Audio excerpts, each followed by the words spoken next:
Assalamualaikum warahmatullahi wabarakatuh. Kami dari kelompok 6 akan mempresentasikan sebuah tugas akhir mata kuliah perkembangan peserta di Marwah, Sri Wahyuni dan Yunita Angelina. Yang pertama itu unit 1 tentang hakikat perkembangan.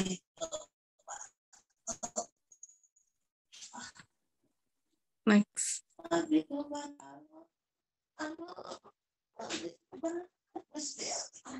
Pendahuluan.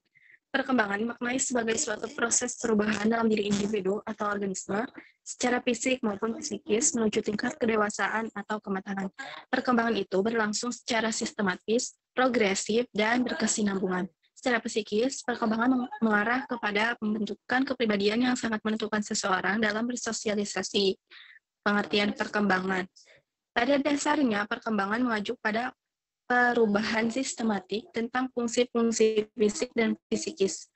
Perubahan fisik meliputi perkembangan biologis dasar seperti hasil dari konsepsi atau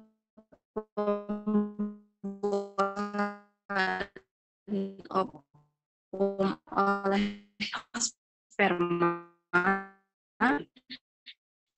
dan hasil dari interaksi proses biologis dan genetika dari lingkungan.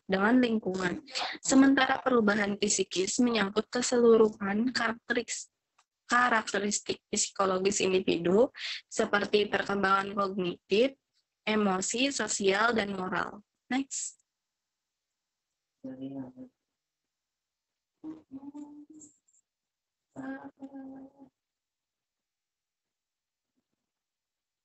Lanjut yuk.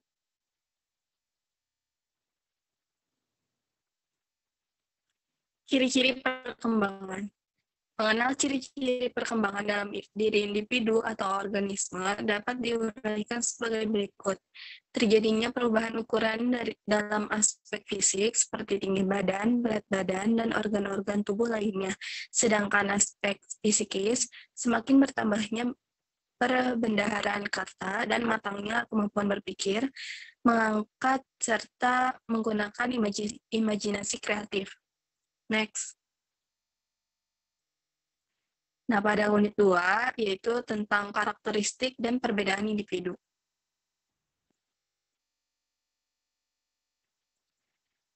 Karakteristik dan perbedaan individu. Nilai-nilai karakter. 1, yang berhubungan dengan Tuhan. 2, yang berhubungan dengan diri sendiri. 3, yang berhubungan dengan keluarga. 4, yang berhubungan dengan masyarakat dan bangsa. Dan 5, yang berhubungan dengan alam. Perbedaan individu. Perbedaan individual ke dalam beberapa bidang sebagai berikut. Yang pertama, perbedaan fisik seperti jenis kelamin, usia, dan warna kulit. Yang kedua, perbedaan sosial seperti status ekonomi, agama, dan suku. Dan yang ketiga, perbedaan kepribadian seperti watak, motif, minat, sikap, dan pikiran. Next.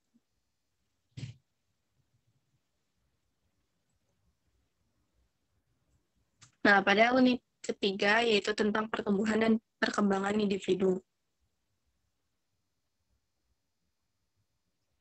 Pertumbuhan diartikan sebagai perubahan secara fisiologis sebagai hasil dari proses pematangan fungsi-fungsi fisik yang berlangsung secara normal pada anak yang sehat dalam perjalanan waktu tertentu.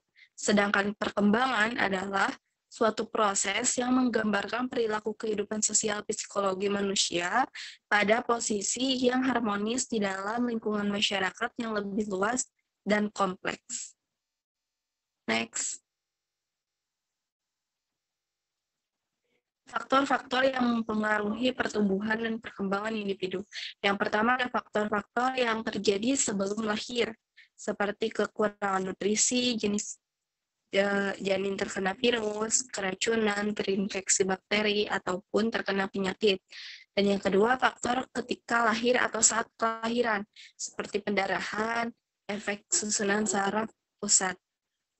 Dan yang ketiga, faktor yang dialami sesudah lahir, seperti pengalaman traumatik pada kepala bagian dalam terluka, ataupun gangguan penyakit. Dan yang terakhir, faktor psikologis, seperti ditinggalkan ibu atau ayah atau kedua orang tuanya, ataupun dititipkan pada suatu lembaga. Next. Karakteristik pertumbuhan dan perkembangan. Pada remaja, sering terlihat adanya kegelisahan, yaitu keadaan tidak tenang yang menguasai diri remaja, pertentangan, yaitu timbul perselisihan pendapat dan pandangan dengan orang tuanya, keinginan untuk mencoba hal baru, keinginan menjelajah alam sekitar yang lebih luas, menghayal dan berfantasi mengenai prestasi atau tangga karir, dan beraktivitas berkelompok. Next. Unit 4. Slide berapa ini? Remaja. Jenis-jenis kebutuhan remaja. Maslow mengemukakan hierarki kebutuhan dasar manusia sebagai berikut. Kebutuhan aktualisasi diri, kebutuhan kognitif, kebutuhan penghargaan, kebutuhan cinta kasih, kebutuhan keamanan, kebutuhan jasmaniah atau fisiologis. Menurut Lewis, kegiatan remaja atau manusia didorong oleh berbagai kebutuhan, yaitu kebutuhan jasmani, kebutuhan psikologis, kebutuhan ekonomi, kebutuhan sosial, kebutuhan politik, kebutuhan penghargaan, dan kebutuhan aktualisasi diri. Unit 5. Pertumbuhan fisik.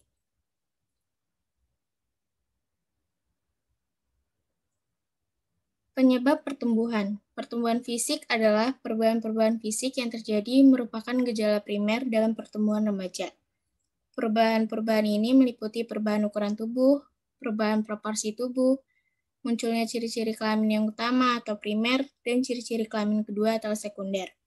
Kondisi-kondisi lain yang mempengaruhi pertumbuhan fisik anak, pengaruhi gizi, pengaruh keluarga, dan gangguan emosional. Unit 6. Perkembangan intelek, sosial bahasa, dan bakat khusus. Perkembangan intelek. Inteligasi yaitu inteligensi merupakan suatu perkumpulan kemampuan seseorang yang mungkin memperoleh ilmu pengetahuan dan mengamalkan ilmu tersebut. Inteligensi adalah suatu bentuk tingkah laku tertentu yang tampil dalam kelancaran tingkah laku. Perkembangan sosial. Bersosialisasi pada dasarnya merupakan proses penyesuaian diri terhadap lingkungan dan kehidupan sosial.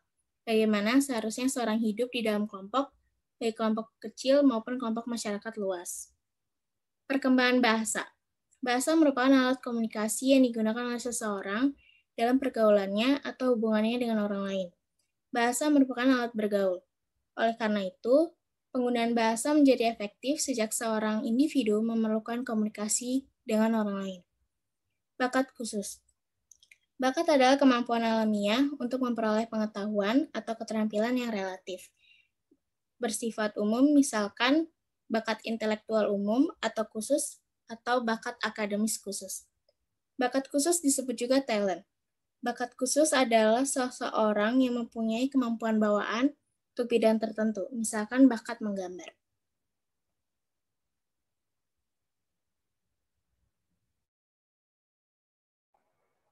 Unit 7. Perkembangan afektif.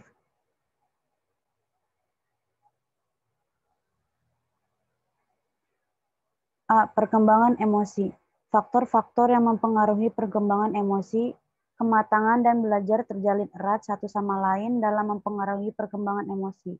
Reaksi emosional yang tidak muncul pada awal kehidupan bukan berarti tidak ada, karena reaksi tersebut pasti akan muncul di kemudian hari dengan berfungsinya sistem endokrin. B. Perkembangan nilai, moral, dan sikap. Nilai-nilai kehidupan adalah norma-norma yang berlaku di masyarakat, misalnya adat kebiasaan dan sopan santun. Moral adalah ajaran tentang baik buruknya perbuatan, kelakuan, akhlak, kewajiban, dan sebagainya. Sikap secara umum diartikan sebagai kesediaan bereaksi individu terhadap suatu hal.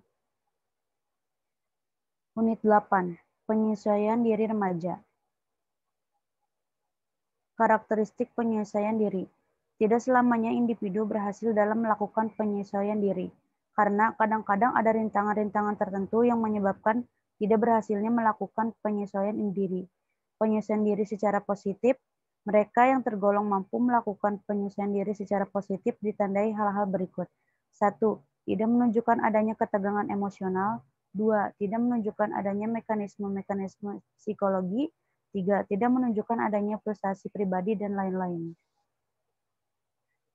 Penyesuaian diri yang salah. Kegagalan dalam melakukan penyesuaian diri secara positif dapat mengakibatkan individu melakukan penyesuaian diri yang salah. Penyesuaian diri yang ditandai dengan berbagai bentuk tingkah laku yang serba salah, tidak terarah, emosional, sikap dan realistik, agresif, dan sebagainya.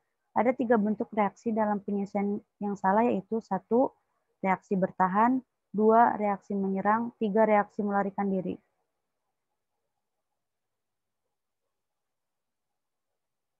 Permasalahan-permasalahan penyesuaian diri remaja.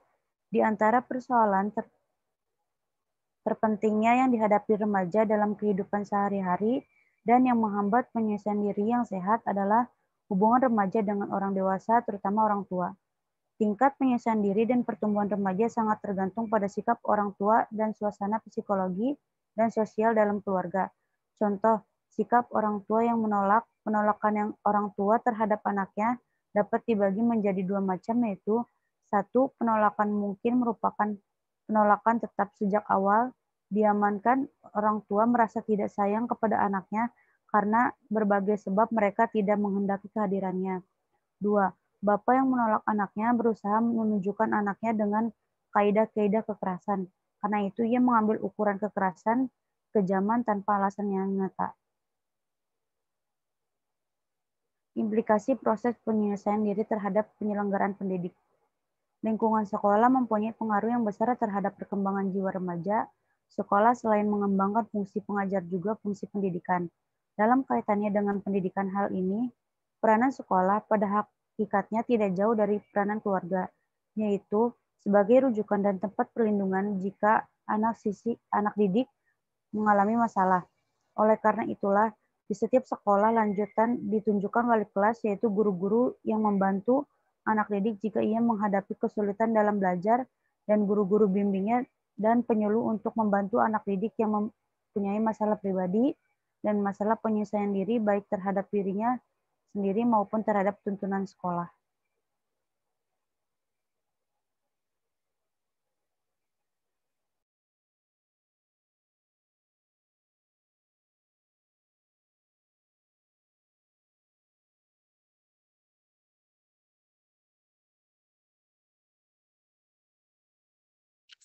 Dan dari kelompok kami, mohon maaf bila ada kesalahan. Wassalamualaikum warahmatullahi wabarakatuh.